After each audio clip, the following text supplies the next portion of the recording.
Hi everyone, it's Kelly. I'm back again with another scrapbooking process video. Today's layout is inspired by Ashley Horton's most recent class at Big Picture Classes.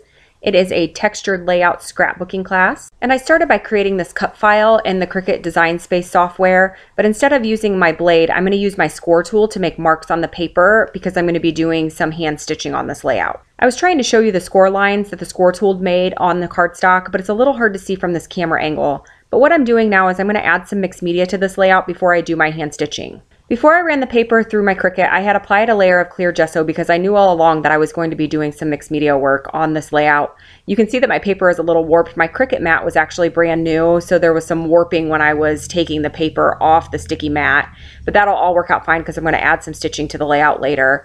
But what I'm using there for my mixed media is I am using a Shimmers product. It is the No Yoking Colorings. It's a spray, and I'm just using the packaging technique to add some color to the cardstock. Now in just a moment, I'm going to come in with my paper piercer to make holes in the cardstock for my hand stitching. And I don't know what happened when I add my mixed media work to the layout, but some of the score marks disappeared. So I end up loading the same paper into my Cricut and running it through again with a pin and drawing the same lines to do my hand stitching. Now, if you've ever done hand stitching on a layout, you know it can be fairly time consuming. So all in all, I think this layout took 4 days. I worked on it on and off between the stitching and the embellishing. But that's fine with me. Scrapbooking for me is more about the creative process than it really is getting a bunch of pages done during the time that I have to craft. So I always find that this layout took a little bit longer than average to create. Now I'm backing that stitched cardstock onto a layer of charcoal cardstock. The thread, as you can see, is gray, so it matches that cardstock really well. I'm going to gut out the center of that cardstock and save it for a future project. And when I adhere the stitched cardstock onto this charcoal cardstock, I'm not going to use a ton of adhesive because I know that I'm going to come in with some stitching later, because as I mentioned, the cardstock that I stitched on is really warped, and it's even more so now because of the stitching.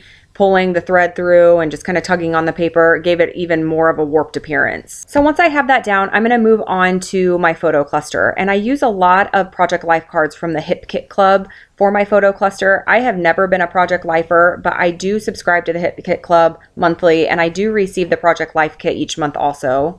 I find that the Project Life cards are the perfect size and the perfect amount of color to back my photos with, so I do use them on a majority of my layouts. Now you're going to see me sift through the Project Life cards that I have in my stash, and these are all from the Hip Kit Club. Now I don't keep any of my kits separate. I've been subscribing to the Hip Kit Club since November of 2015, and as soon as I receive a new kit, I throw it in with all of my other kits. I find that the products blend together really well, so I don't really see a need to keep them separate from each other.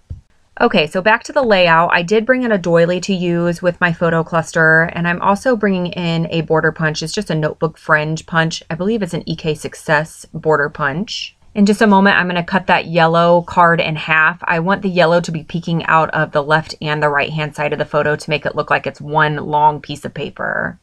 Okay, so coming up here pretty soon, I'm going to do something that some people may find a little odd. I'm actually going to use some of the packaging to back my photo. That's actually the description card that's included in the Hip Kit Club Project Life pack. And I'm just going to trim off the descriptive words. The card itself actually has this really nice teal diagonal print on it, and it just worked really well with the color combination that I had going on. So I knew I wanted to include it. So I'm going to spend some time fussing with the layers and just try to figure out what order I want to place them in and try to figure out where I want to put each piece and just how I want my photo to sit on top of the cluster. I know I want the photo to be separated from the photo cluster a little bit, so what I'm going to do is I'm actually going to bring in another piece of packaging. This is just a glassine bag from a purchase I had made at our local fabric store.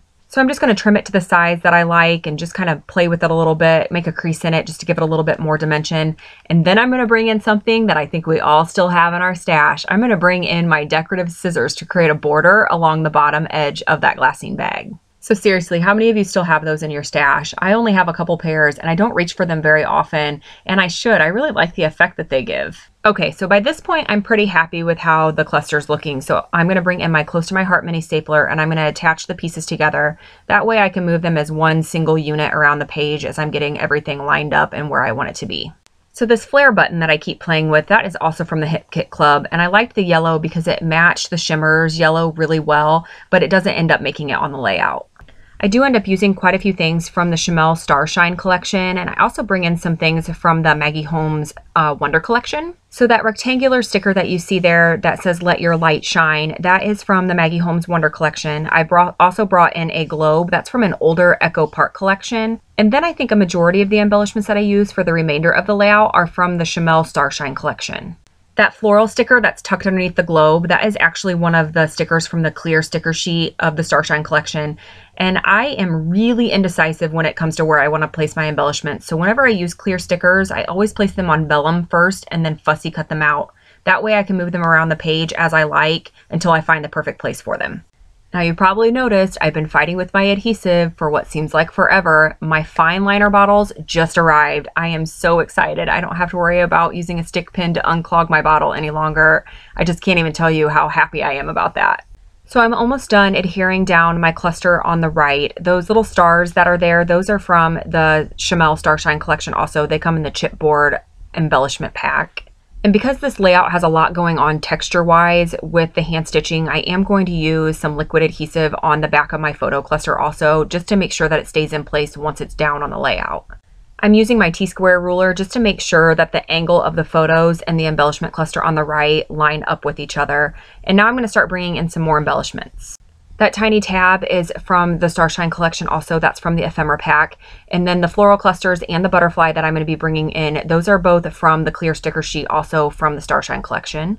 I'm going to tuck the two small florals and the butterfly under different layers of my paper cluster underneath my photo, just to give the layout a little bit more dimension also. I've added another chipboard star to the top left of my photo cluster. I like how this is coming together, so I'm going to bring in the liquid glass and start adhering it down. I am being fairly careful as to where I'm placing the adhesive. Since those are clear stickers, even though the vellum is there, you would still be able to see the adhesive kind of peeking out. So I'm just adding adhesive right to where it's going to be tucked underneath the photo. Now you can't really see what I'm doing here, but I am adding a tassel from the Wonder collection with my Close to My Heart mini stapler. I'm just stapling it right onto the layout underneath where everything is tucked, so that way you can't see the staple. I added the date with the date stamp and Close to My Heart Pacifica ink, and now I'm coming in with some Heidi Swapp Color Shine in the color Navy just to add some splatters on the layout. I will add some journaling to this layout, but I'm unsure where I want to place it, so I'm going to type it and print it off first so I can move it around the layout just to find the perfect spot. I'm going to leave you in just a moment with some still shots. I will have a link to my blog in the description below, which will have a link to Ashley's class at Big Picture Classes. I hope you enjoyed this process video. I'm hoping to be back again soon. And as always, thank you so much for watching.